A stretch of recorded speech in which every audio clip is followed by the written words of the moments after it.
Hey, g'day viewers. Well, driving by on the side of the road and look at some junk.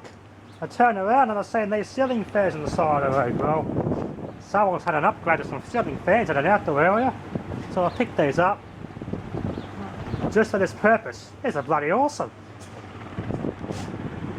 Normally people throw these in the bin or go to scrap, but they're too useful for that. Way too useful. Normally when ceiling fans are taken out, it's because they don't spin fast enough.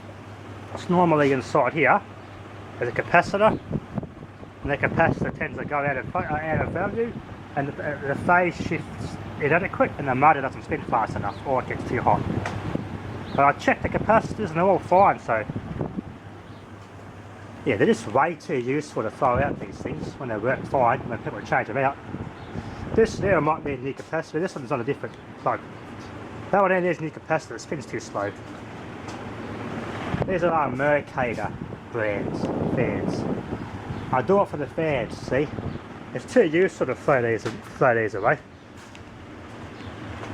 Any really old ceiling fans are the old bell-shaped and the hook loop. I keep them ones because they're real nicely made and they're easily repairable. The old Ratton ones, and these newer ones with the all metal are great for out here. It's bloody awesome under these. It's really awesome. Bit low, but oh well. I might redneck modify the stubs, but I won't have they won't look pretty. I can hang them up high. I can cut the shaft down. They just won't look pretty. So another barbecue area is nice and cool.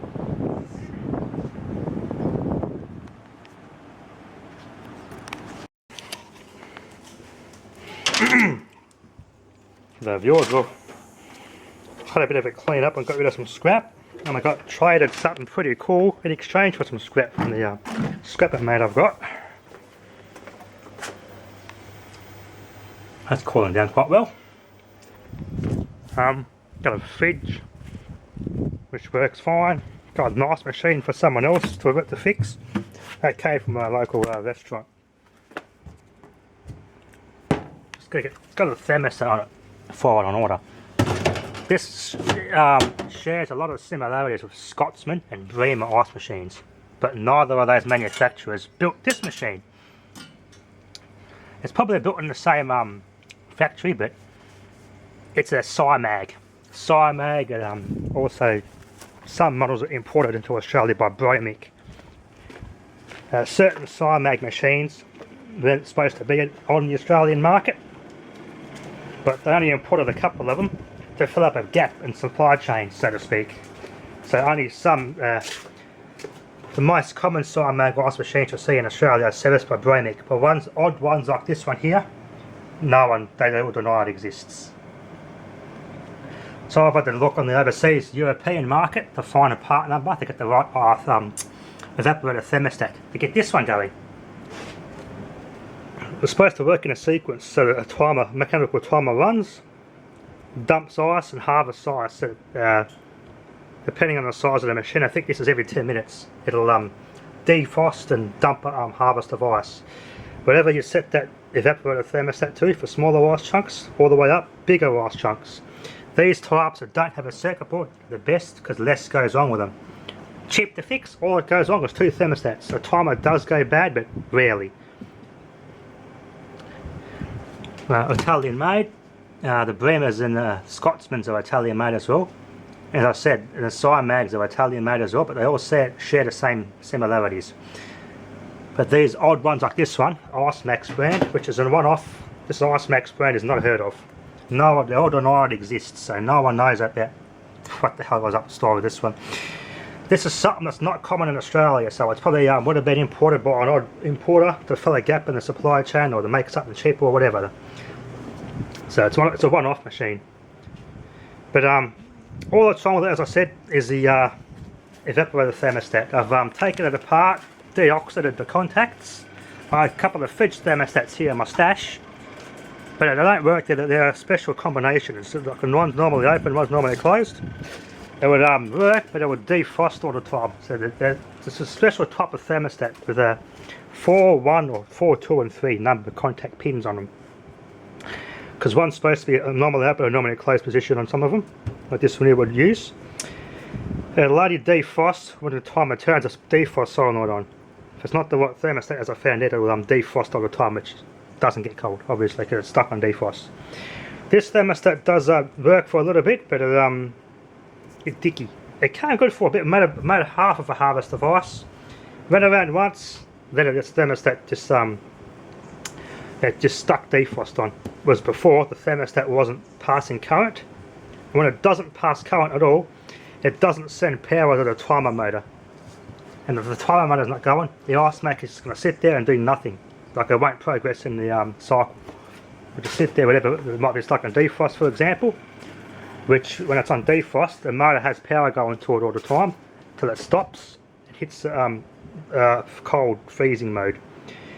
And when the thermostat has bad contacts that don't make an electrical connection, then the motor that runs that timer will not run. And it'll just sit there, spraying water on the evaporator until there's a big block of ice in the evaporator, and yeah, you get nowhere. Pretty much a common thing that goes on with them. The ones with the circuit board does what the thermostats do, but circuit boards can be hard to find in some made machines. They're only one-off made or made limited numbers, so to speak, or not sold in the Australian market, and they can be expensive.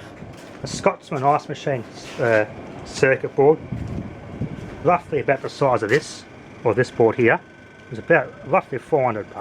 Not overly expensive, but expensive. So that's got parts coming. I've also got a vintage ceiling fan for that scrapper guy on it. I've taken the light thing off it. This thing's actually made in Australia. Mistral.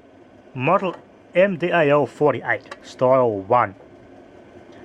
Approval number V/8277. It's the 1970s, I think. It's 100 watt each globe. Insulation class H, made in Australia. Use speed controller, there we go. Which would have been a transformer type speed controller on the wall, big clunky ones. But it's made in Australia, how good's that? I've always been after a really old ceiling fan because I like the styling. They look better, they're nicer. They look nicer than the newer ones. That's a cast aluminium motor too, it's bloody heavy. This thing works really well. They're local HVAC guys. They do a bit of property maintenance as well, and replacing ceiling fans with their air conditioning.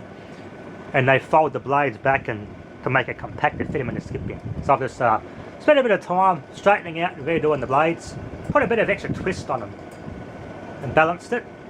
It's actually blowing a lot of air. This thing works really well. I checked the capacitor on that, it's a 1 microfarad capacitor made in Japan, and it's still tested right on, spot on, but it should be. Not getting overly hot. This thing works extremely well.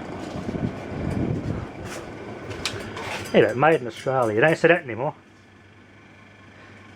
I always liked old ceiling fans. There's a couple of guys on YouTube that do ceiling fan videos too.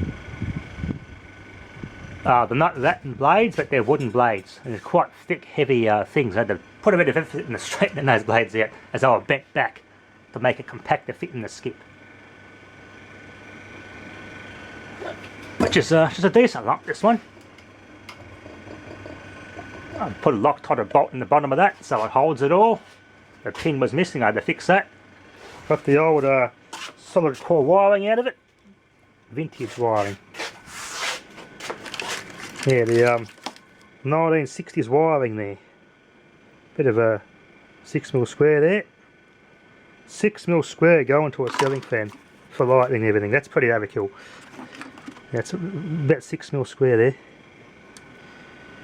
there. Bloody hell. That's overkill. It was an old house anyway. Bit of more there. Look at that. Green stuff. Smells good. But damn, it works well.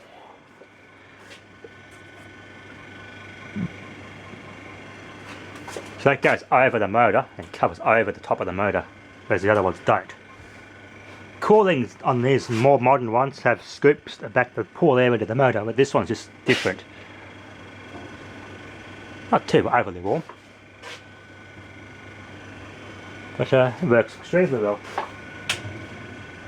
It moves a lot of air. Yeah, it's Well, it's a very good score. Because I know the guy so well too, so I was able to get it, and I exchanged some scrap and got this bit of scrap and I had to repair it. Got to do a bit of panel beating there, but that's pretty good. Not much of an issue other than that. It's only got one screw that holds it on. Had a bit of they had a bit of TPS on it to space it. This was on there as a spacer. Just been there for 40 something years. All-X cable, 0.61 kV, underground rated. That was a spacer because it was doing that. I'll put the screw back in and I'll do some pedal beating and fix that. Damn, this thing works well. Moves some air, that's for sure. I do the same with old fluorescent lights now. I've got rid of all my crappy plastic crap LED or these modern end of era fluoros. They are crap. You have to fart them when they fall apart. Can't even change the globe on them. So I'm getting these older ones, keeping those on, just get rid of those newer ones and trade them in for scrap. I get these old vintage ones that are good. These are nice, I like the vintage quality of those. Something to put in a corner somewhere, it looks nice and it's strong. And one of my LEDs, speaking of LEDs, this one's taking a crap. Time to whack it, eh?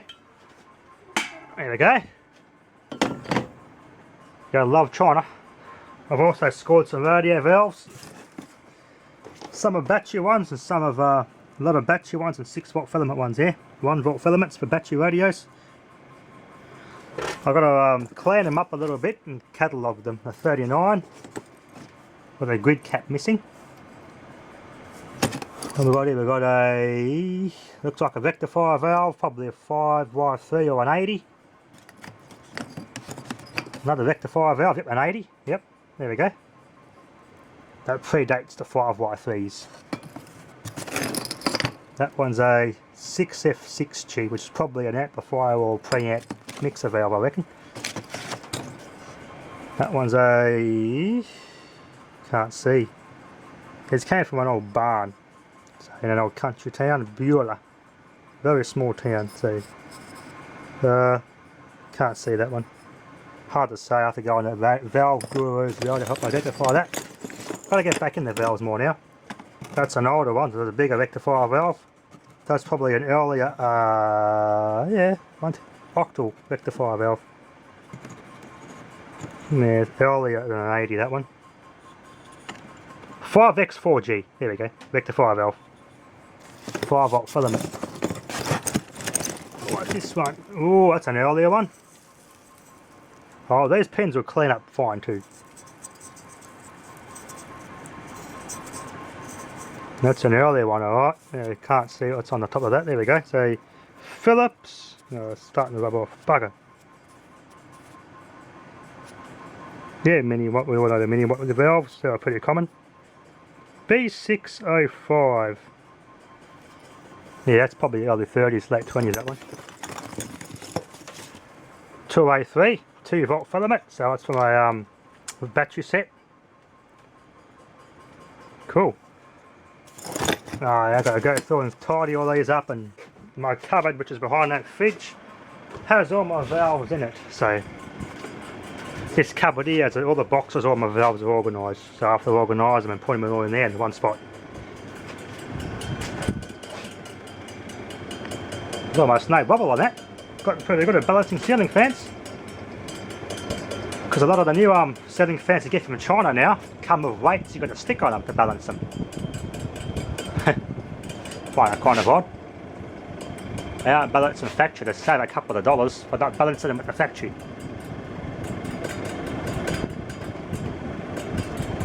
Oh man, that's nice standing under here. And there's other ceiling fans. I've had these plugged in since middle of November. So all summer these have been going. It's actually nice in here, doesn't get too hot. Anyway, that'll be enough for now.